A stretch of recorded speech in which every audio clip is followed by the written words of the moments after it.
జంగారెడ్డిగూడెం మండలం వేగవరం రహదారిలో ఏర్పాటు చేసిన ఎన్నికల చెక్పోస్ట్ వద్ద వాహనాల తనిఖీలో భాగంగా ఎస్ఎస్టీ బృందం ఎటువంటి ఆధారాలు లేని 69,600 రూపాయల నగదును గుర్తించినట్లు తహసీల్దార్ శివజోజి తెలియజేశారు. తాడేపల్లిగూడెంకు చెందిన వేరుశనగ వ్యాపారి నుంచి ఈ నగదును స్వాధీనం చేసుకున్నట్లు సమాచారం. జంగారెడ్డిగూడెం ఏటీఎం నుంచి నగదును సదరు వ్యాపారి డ్రా చేశారు. జంగారెడ్డిగూడెం నుంచి అశ్వారావుపేట వైపుకు వెళ్తున్న సందర్భంగా వాహనాలను తనిఖీ చేస్తున్నప్పుడు ఈ నగదును అధికారులు గుర్తించారు. ఎటువంటి బిల్లులు చూపించకపోవడంతో వాటిని స్వాధీనం చేసుకున్నట్లు ఎస్ఎస్టీ బృందం నిర్వాహకురాలైన సిడిపిఓ బ్యూలా తెలియజేశారు.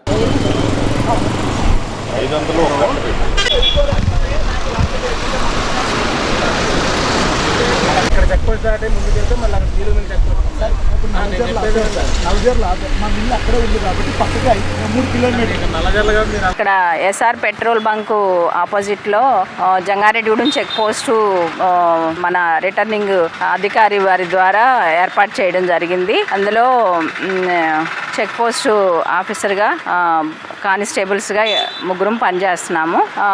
ప్రతి వెహికల్ ని మేము చెక్ చేస్తూ 50,000 లోపు క్యాష్, అట్లాగే 10,000 లోపు ఏవైనా బహుమతులు ఇచ్చేవి ఉంటే గనక అవి వాటిని మాత్రమే అలౌ చేస్తున్నాము. 50,000 పైన క్యాష్ ఏదైనా పట్టుకెళ్తాం జరిగితే గనక దాన్ని సీజ్ చేసి పై అధికారులకి రిజిస్టర్ కి అప్పచెప్పడం జరుగుతుంది అనేది ఈ విషయంలో ఈ సమయంలో తెలియజేయడం జరుగుతుంది. అదేవిధంగా వెహికల్స్ కి పార్టీ పరమైన స్టిక్కర్లు ఏమీ ఉండకూడదు అనేది ఒక నియమం ఉంది.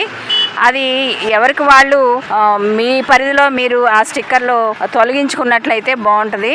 మళ్ళీ ఈ రోడ్ చెక్కింగ్ లో ఆ స్టిక్కర్లు తీయడం, దాన్ని వద్దని రిమూవ్ చేయొద్దని ఇట్లా డిస్కషన్ జరగడం అది మంచి పద్ధతిగా అనిపించట్లేదు. కాబట్టి ఎవరికి వాళ్ళు వాలంటీర్గా పర్మిషన్ అన్నా తీసుకోవాలి, లేదంటే ఆ స్టిక్కర్లో రిమూవ్ చేసుకునేలాగా ప్రయాణాల్లో ఎటువంటి వాహనాలకి, బండ్లకు కానీ కార్లకు కానీ పార్టీ పరమైన స్టిక్కర్లు ఏమి లేకుండా చూసుకోవాల్సిందిగా తెలియజేస్తా ఉన్నాము. Thank you. అందరూ సహకరించాల్సిందిగా కోరుకుంటున్నాము. థ్యాంక్ యూ అండి.